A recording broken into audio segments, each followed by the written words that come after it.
What's up, guys? It's Attack on Samurai, and here is a team builder video for you guys. So, Pokemon Sun and Moon is officially out, and it has been out for approximately 6 days.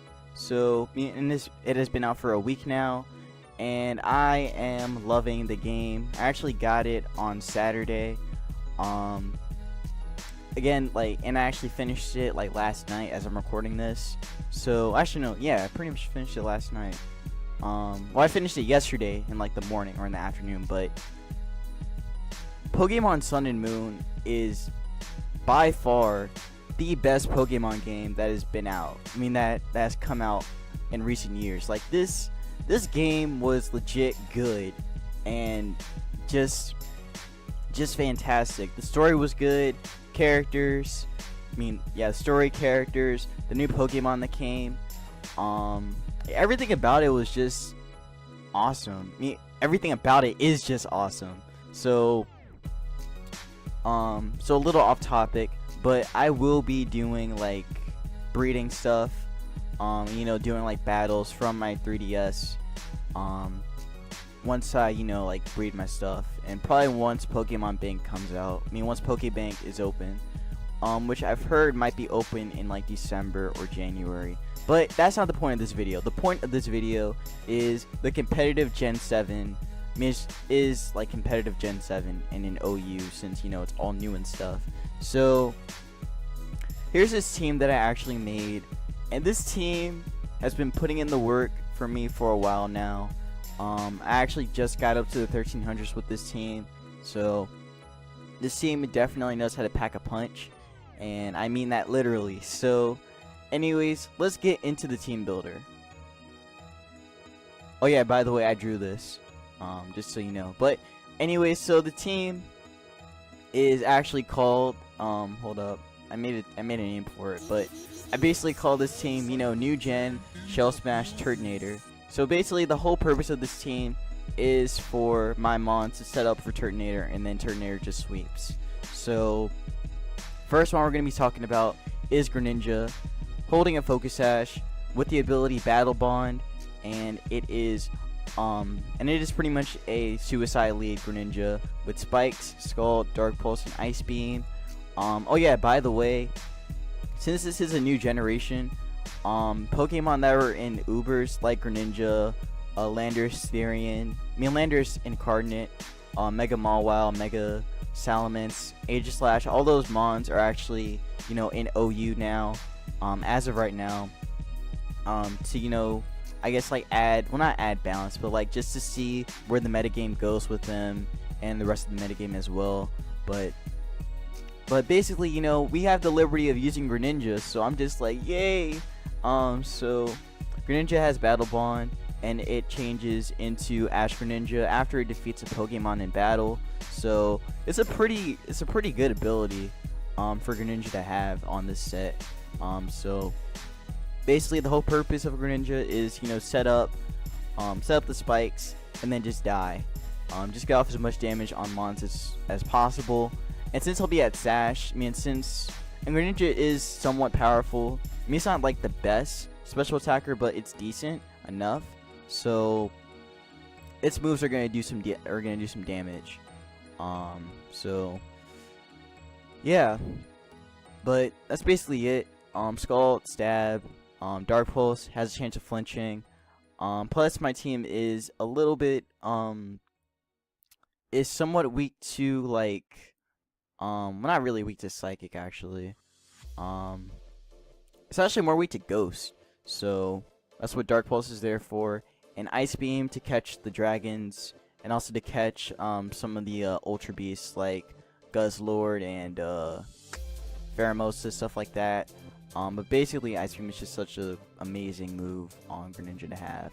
So yeah, and once Greninja takes out a Mon, then the Battle Bond gets activated, and Greninja is much more powerful as Ash Greninja. But that's pretty much it for Greninja. Now we're going to move on to Tapu Koko. Tapu Koko is awesome. I love this mon. Its design, I legit like this mon when it first was announced. and it is awesome. Design wise, awesome. Stats, it's awesome. So Tapu Koko is holding a life orb, and it has electric surge. What electric surge does is it's basically a electric terrain that activates the moment Tapu Koko comes in. So it pretty much gets that boost like right off the bat once it comes in. So electric surge is really good. So its moveset is Taunt, Volt Switch, Dazzling Gleam, and Thunderbolt. Pretty standard. Well, I don't know if it's standard, if I'd say, but it's a pretty unique set.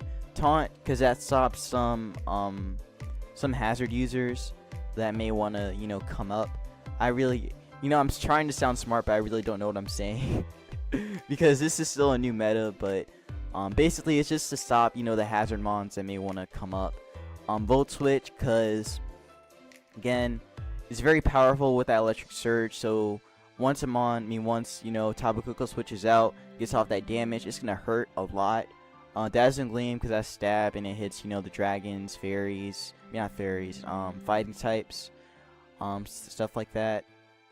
And Thunderbolt, because that's a really good move for Tapu Koko, and it just hurts a lot with that electric surge. So it does so much to some mons too. Like, for example, like in a battle that I had, I was having recently, before the recording, like I think I was battling someone who had like an Alolan Golem, and what I did was like I went for Thunderbolt, and Thunderbolt did like 40%, like 47% to it. Like that's over half onto an Alolan Golem. And Alolan Golem is like rock and electric, so it's ridiculous how powerful Tapu Koko is that it can do that much damage to it. Like legit, Tapu Koko is probably like the best out of the other Tapus. Well, I'm actually not gonna say that yet because I haven't tried out the other Tapus yet. I want to sometime in the future, but anyways, that's it for Tapu Koko. It's also timid as well, just like Greninja. So timid, max attack, max speed. So yeah, now we're gonna move on to my favorite, one of my favorite mons that were introduced from Gen 7. That were introduced, which was Turtonator, and I wanted to use Turtonator so bad. So Turtonator is a Shell Smash set. Me is running a Shell Smash set with the White Herb. I'm running Shell Smash, Draco, Fire Blast, and Flash Cannon. Shell Smash because, that's honestly like the best move for Turtonator to have, because it just makes this mon like such a huge threat to opposing mons. Draco, because that's gonna hurt a lot, especially with that boost. It's just gonna do a lot of damage. Even though like its stats still, it doesn't have like the best special attack, but once it gets that boost, it's gonna do a lot of damage. Fire Blast, because I have a chance of burning as well. Plus, I didn't really want to run Overheat because I don't really want that -2. I want to like keep that. I want to have that. I'd rather have a chance of burn than have a chance of lowering my special attack, since that's what Draco does anyway. And plus, Fire Blast still does the damage anyway. And then Flash Cannon to catch the fairies off guard. So yeah, it's also modest with max attack and max speed and 4 in special D. So yeah, basically it for Turtonator. Turtonator actually has been doing quite a bit of work while I was testing out this team. It actually was able to OHKO a Toxapex, I believe. It did like 70% to a Toxapex. Like, and Toxapex is very bulky, so it's like stats are like really bulky. It has like more like over like 100 on I think both its defense and special defense. So it's a very bulky mon and able to like eat hits very well. But once it gets that boost, once Turtonator gets that boost, Draco just drops it. Like it just drops. So yeah. Now we're gonna move on to the next mon on the team, which is Dhelmise. So Dhelmise is Grass and Ghost.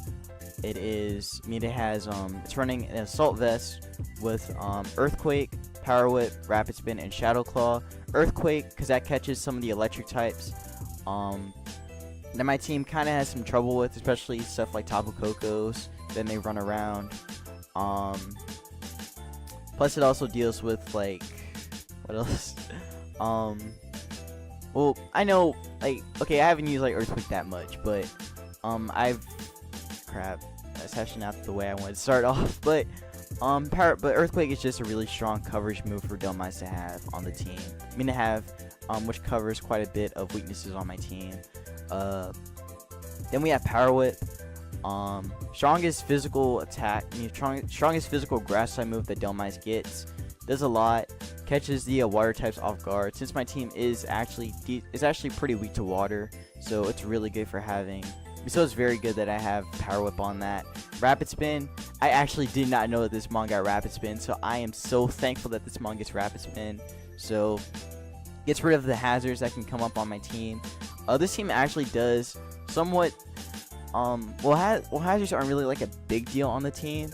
Not necessarily. Like Toxic Spikes may be like it's actually more of a bigger deal than I guess like Stealth Rock or Spikes. But it definitely helps in getting rid of those hazards. And then Shadow Claw, stab move, does a lot to. I mean, stab move, and it's also another coverage move as well for my mons. So I mean that covers my mons weaknesses. So yeah, it also has this ability, Steelworker. Basically what this does is that it boosts the power of steel type moves. I mean, it boosts the power of a steel type move that it has.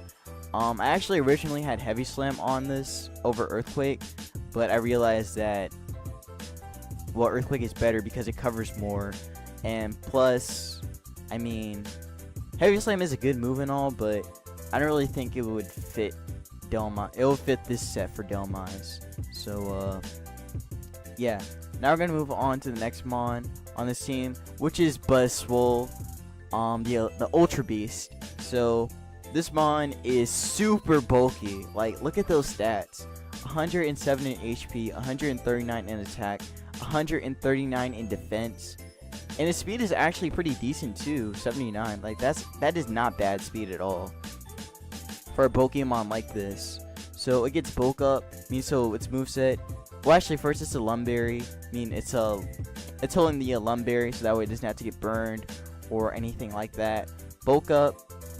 And its moveset is bulk up, Leech Seed, Superpower, and Poison Jab. Bulk up because why not? It just like helps so much, even though it's already bulky enough. But adding on to that bulk plus its attack, like Buzzwole is a huge tank and just does so much damage. Even without a boost, like it just does so much damage to opposing mons. And then Leech Life, because now Leech Life just got a huge boost in this generation. Leech Life was like base 15, now it's base 80. Leech Life is doing the damage now. Like, it is doing a lot. It's ridiculous how powerful Leech Life is now. But basically that's also, for Buzzwole to get its health back and such. And then Superpower, because that's Buzzwole's best stat move. I actually had Hammer Arm on it before, but Hammer Arm just kept missing, so I was just like, you know what, I'm not running this. So Superpower was a better option for me to go for. And then Poison Jab, because that hits the fairies. Hits those fairies like Comfy and such. So yeah, and then the last mon on the team is Alolan Golem, which is again electric and rock. I'm holding lefties and also sturdy. I mean, it has the ability sturdy. So its moveset is Stealth Rock, Toxic, Roar, and Stone Edge. Pretty standard set. I think this is even a set that you would normally, well, not normally, but you'd see on a Wait, why is this Bold Nature? Hold up. Hold up. Why did I make this Bold Nature? Let me change that real quick. Actually, let's make you Impish, my bad. Sorry about that, but I just realized that. I didn't even realize it was Bold Nature, but it's Impish. So it has Stealth Rock, Toxic, Roar, and Stone Edge. Toxic to wear down some major threats. Roar, force things out, and Stone Edge, because that's pretty much its best stat move. Yeah, and Roar does help a lot, since there are a couple mons that like to set up. On Golem anyway, so it really forces them out. And yeah, so let me know what you guys think about the team. Let me know if you think this team is awesome or not. I want to hear your thoughts, and I will see you in a battle with it. Take care.